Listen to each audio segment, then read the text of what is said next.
everyone, and welcome back to my channel. Today I'll be sharing with you this wealth tracker that you can use to track your finances on a month-on-month basis.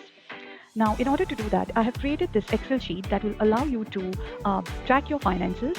So there's this dashboard that will show your total net worth for a given month, and the next tab basically captures all the different categories or income sources that you have put your money into.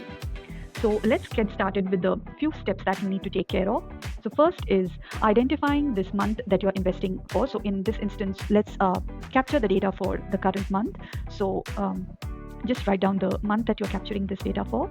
The next is the categories in which you have invested your money in. So in this case, I have listed down different sources of income like banks, mutual funds, or SIPs that you have put your money in.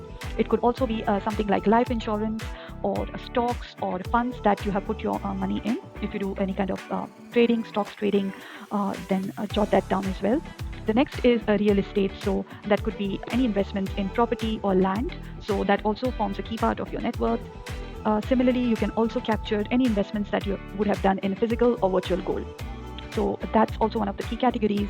Other rental source of income that you could capture is your rental income, if there is any. Then if you have invested anything in super or your retirement fund in which both your employer and you have invested in, then capture that as well. So this will form your main categories or main buckets in which you have your money currently residing in. And in the next bucket, you have to simply write down the names of those banks or the investment portfolio or the name of the companies in which you have invested in. So that's your subcategory column. And last, of course, is pretty straightforward. You just need to enter all the amounts that you have against each of these different categories. And once you have like manually entered this data, you can go to the summary dashboard to see what is your net worth for a given month.